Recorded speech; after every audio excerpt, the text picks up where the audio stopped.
Hello বন্ধুরা, আশা করি আপনারা সকলেই খুব ভালো আছেন।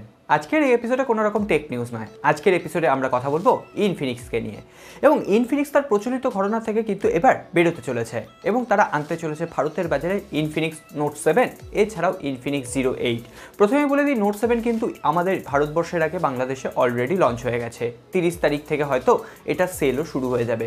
তো তাদের কি কেনা ঠিক হবে যারা এই ফোনটা কিনছেন? আজকে সেটাও আমরা আলোচনা করব। এছাড়াও ইনফিনিক্স 08 এই ফোনটা স্পেসিফিকেশন কী হবে সেটাও আপনাদের সামনে বলবো। কবে আপনারা হাতে পাবেন, কোন প্রাইস পয়েন্টে হাতে পাবেন ভারতবর্ষ এবং বাংলাদেশে। তাহলে চলুন আর দেরি না করে আজকের এপিসোড শুরু করি। ভিডিওটা যদি ভালো লেগে থাকে অবশ্যই একটা লাইক করবেন, কমেন্ট করবেন, বন্ধুদের সাথে শেয়ার করবেন। আর নতুন বন্ধু হলে সাবস্ক্রাইব আর বেল আইকনটা অবশ্যই প্রেস করে রাখবেন যাতে নেক্সট কোনো এপিসোড আপনার মিস না হয়ে যায়। আসুন আজকের ভিডিও শুরু করি। আমরা কথা বলবো ইনফিনিক্স নোট 7কে নিয়ে।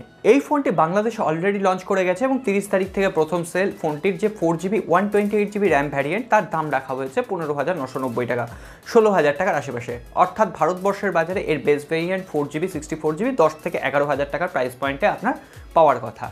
তাহলে এই ফোনটির স্পেসিফিকেশন আমরা কি পাচ্ছি? এই ফোনটিতে থাকছে 6.95 ইঞ্চি একটি HD+ ডিসপ্লে। এখানেই সব থেকে বড় অসুবিধা।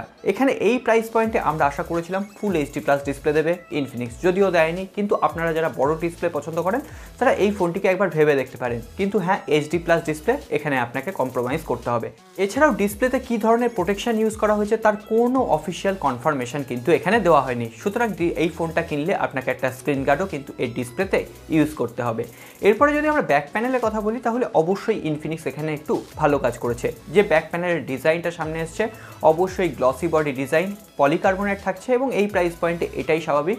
কিন্তু যে ডায়মন্ড কাটটা থাকছে মধ্যেখান দিয়ে অবশ্যই খুব সুন্দর দেখতে লাগছে, প্রিমিয়াম দেখতে লাগছে। কিন্তু এত বড় একটা ফোন আপনার প্রিমিয়াম ফিল দেবে কিনা এটা তো আপনারা ঠিক করবেন। আপনার বড় যদি হাত হয় তবে কিন্তু এই ফোনটা আপনার হাতে পারফেক্ট হবে।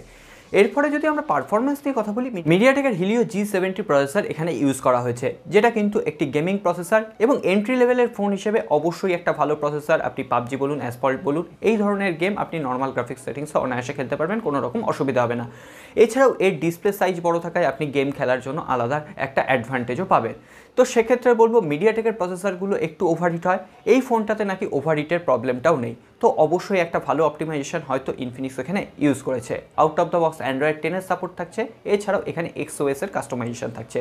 প্রথমেই বলবো ইনফিনিক্সের দুটো প্রবলেমকে অবশ্যই সলভ করা উচিত। ইনফিনিক্সের একটা ডেভেলপ টিম বানানো উচিত যারা তারা সফটওয়্যার ডেভেলপ করবে।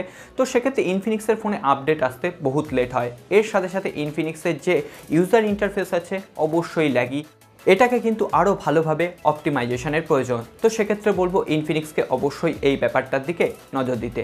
এরপরে যদি আমরা ক্যামেরা সেকশন নিয়ে কথা বলি তাহলে কোয়াড ক্যামেরা সেটআপ থাকছে। 48 মেগাপিক্সেলের প্রাইমারি ক্যামেরা, এছাড়াও থাকছে 2 মেগাপিক্সেলের ডেপথ মোড ক্রিয়েট করার জন্য 2 মেগাপিক্সেলের ম্যাক্রো লেন্স এবং 2 মেগাপিক্সেলের একটা লো লাইট সেন্সার।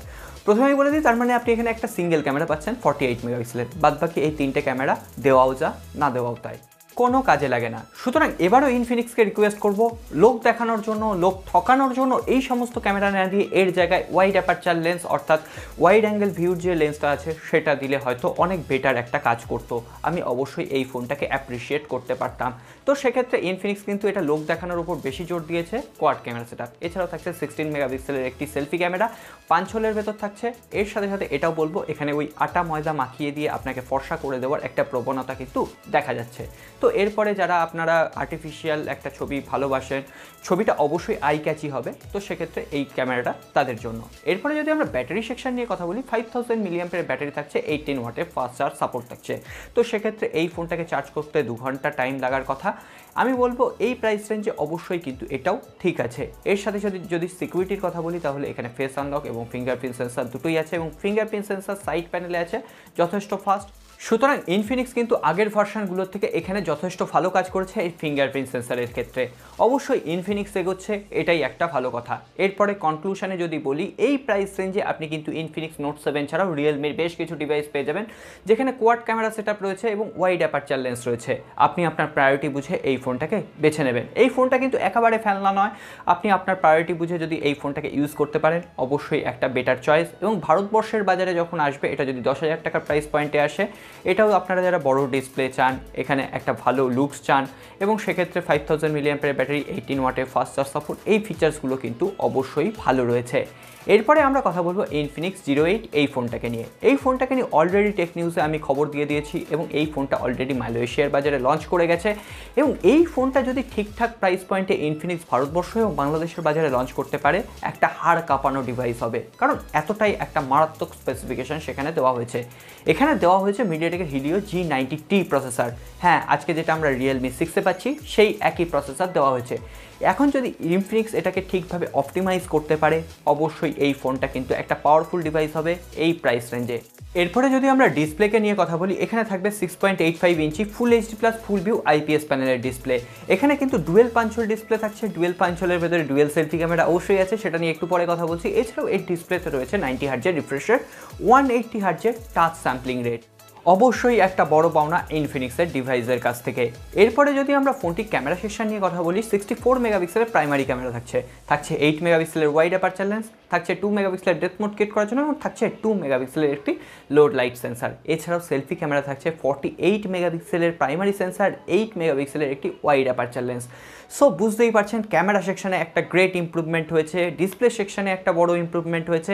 এরপরে যদি ব্যাটারি সেকশন নিয়ে কথা বলি, 4500 mAh ব্যাটারি, 33 ওয়াটের ফাস্ট চার্জ সাপোর্ট, এখানেও কিন্তু একটা বড় ইম্প্রুভমেন্ট আপনারা লক্ষ্য করবেন। এর সাথে সাথে ফেস আনলকের ফিচার্স থাকছে, এছাড়াও সাইড প্যানেলে ফিঙ্গারপ্রিন্ট সেন্সার থাকছে। অবশ্যই একটা ভালো স্পেসিফিকেশনে ফোনটা আসতে চলেছে। আমি বলবো বাংলাদেশের বাজারে যদি 20 থেকে 22,000 টাকার প্রাইস পয়েন্টে এই ফোনটা আসে এবং ইন্ডিয়ার বাজারে যদি 15,000 টাকার প্রাইস পয়েন্টে আসে, এর বেস ভ্যারিয়েন্ট 4GB 64GB অবশ্যই কিন্তু বাজারটা ক্যাপচার করে নেবে এবং আশা করা যায় অক্টোবর মাস নাগাদ এই ফোনটা ইন্ডিয়ার বাজারে লঞ্চ করতে পারে এবং অক্টোবরের লাস্ট উইকে অথবা নভেম্বরের ফার্স্ট উইকে এই ফোনটা বাংলাদেশেও আনঅফিসিয়ালি অ্যাভেলেবেল হওয়ার কথা।